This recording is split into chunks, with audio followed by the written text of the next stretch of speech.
Olá, olá, olá! Aqui é a professora Márcia. Vamos falar de história. Bom, o tema de hoje é Revolução Farroupilha. É uma das revoltas populares ocorridas durante o período regencial brasileiro. Você vai encontrar outro nome que dão a esse movimento, que é Guerra dos Farrapos. Então é o mesmo movimento, Revolução Farroupilha ou Guerra dos Farrapos, é o mesmo movimento. Então, ela teve início em 20 de setembro de 1835, na província do Rio Grande do Sul, e o seu fim foi em 1º de março de 1845.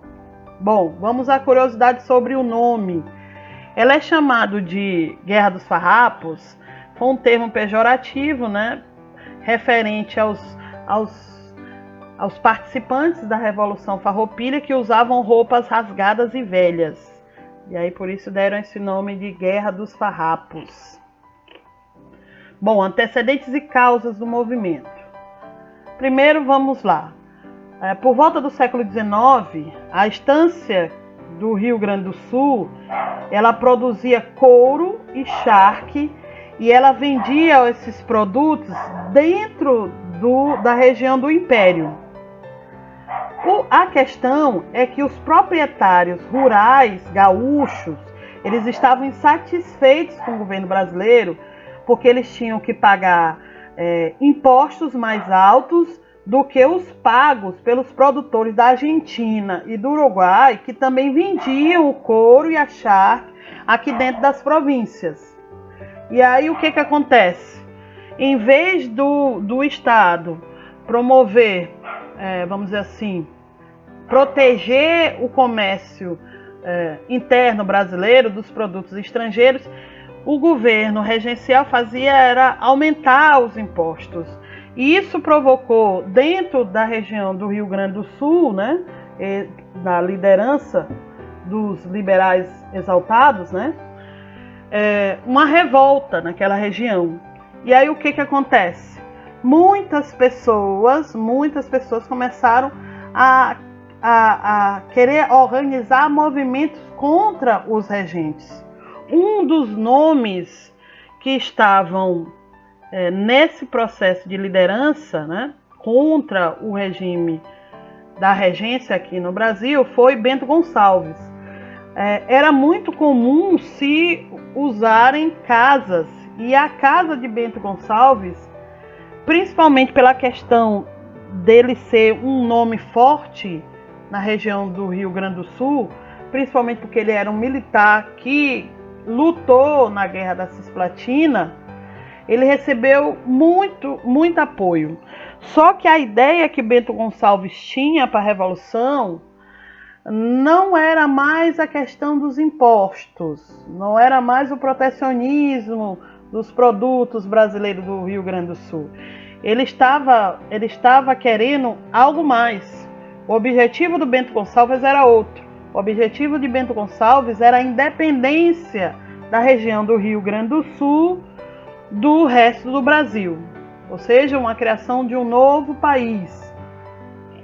Bom, é lógico e evidente que muitas pessoas começaram a apoiar as ideias de Bento Gonçalves. As reuniões foram até vistas pelo governo como vamos dizer assim, uma afronta ao governo, porém não houve ação direta a princípio, não houve ação direta do governo regencial para deter o movimento. Isso só acontece ali por volta de 22 de abril, quando as ideias de Bento Gonçalves se espalham pelo território. Mais exatamente por volta de 20 de setembro de 1835, muitos estanceiros e liberais começaram a se revoltar, a ponto, por exemplo, de tomar Porto Alegre, né? e assumir o comando da província do Rio Grande do Sul. Bom, de início, após a tomada de Porto Alegre, né, o governo regencial começa a se posicionar contra o movimento. A princípio, ou seja, durante quase um ano após a tomada o início do movimento, né, principalmente após a tomada de Porto Alegre, o governo central ele criou medidas para prejudicar aquela região, principalmente o comércio. Ele começou, por exemplo, também a reunir tropas, né, para controlar a província e conter o avanço desse movimento farroupilho.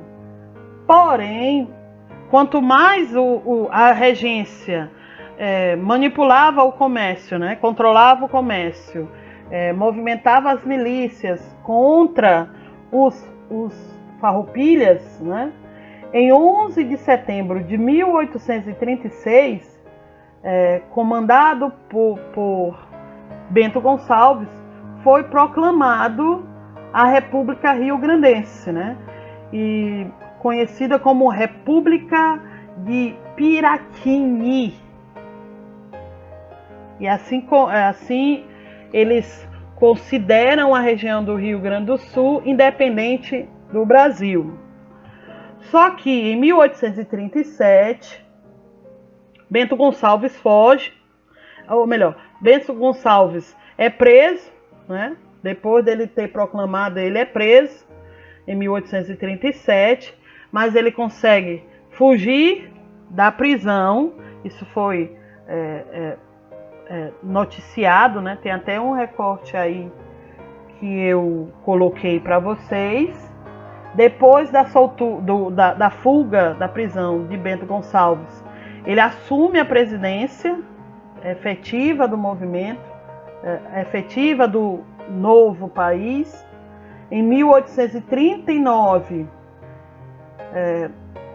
na região lá de Santa Catarina, eles proclamam novamente a independência da região. Agora aquele novo país é chamado de República Juliana. Eu vou explicar por quê, porque ela recebeu esse nome de República Juliana, porque ela foi proclamada no mês de julho, então por isso que é chamada de República Juliana. Um nome que se destaca nesse período é desse casal aí, Giuseppe Garibaldi, que era um italiano, um revolucionário italiano que organizou as tropas de Bento Gonçalves contra os regentes. E essa mulher que está aí ao lado é Anita Garibaldi, que é a esposa de Bento Gonçalves. Ela é brasileira, que foi um dos maiores nomes dentro do movimento, que eu vou sugerir para vocês fazerem uma pesquisa maior sobre Anita Garibaldi, porque ela era uma mulher além da sua história. O posicionamento da Anita Garibaldi, tanto na Guerra dos Farrapos, como em questões sociais, feministas, é bem interessante. Então procure pesquisar sobre a história de Anita Garibaldi e de Giuseppe Garibaldi, que é uma das histórias românticas, né, dessa revolução.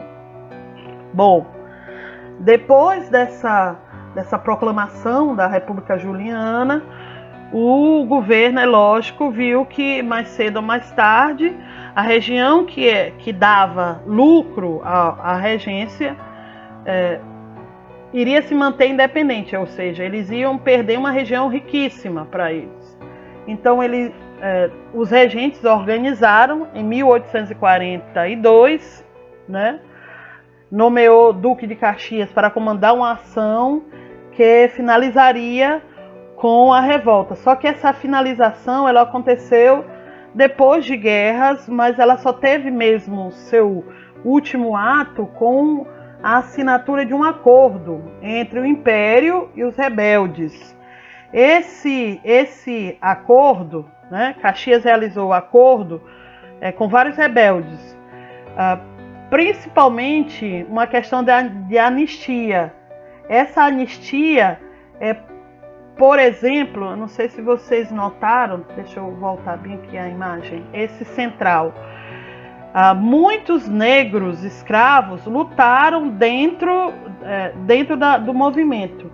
E uma das reivindicações que os farroupilhas exigiram a Duque de Caxias é que esses negros escravos fossem libertos, né? Tivessem a alforria. Todos que lutassem, é lógico, com os farroupilhas, não todos os negros, porque lembra que aquela região do Rio Grande do Sul era uma região agrícola, produção da pecuária, então necessitava-se de mão de obra, e essa mão de obra para manutenção dessas fazendas era escrava. Essa anistia, como é que se diz? Carta de alforria somente para aqueles negros escravos que lutaram na revolta, com os farroupilhas, ok? Uma outra coisa também interessante desse acordo é que todos os militares que lutaram, eles não perderam a patente com a derrota para a regência, eles continuaram com os mesmos títulos. E uma outra coisa, também foi perdoado as dívidas, né, desses revolucionários. Esse foi o fim do movimento, ok? Então, antes de dar o meu até a próxima, deixa eu fazer algumas observações. Esse movimento farroupilha é um dos movimentos populares que aconteceram durante o período regencial. Então, nós iremos ainda estudar outros mais para frente. Mas o conselho que eu dou para vocês é que, como foi muito rápido, né, e são muitas as informações, então dê uma pesquisada no seu livro, em outras fontes históricas, e se você ficou com dúvidas sobre algum ponto, ou que eu falei alguma coisa por engano, então entre em contato comigo pelo WhatsApp ou pelas nossas aulas semipresenciais pelo Zoom, que eu estarei à disposição para tirar as dúvidas ou me corrigir. No mais, até a próxima. Tchau.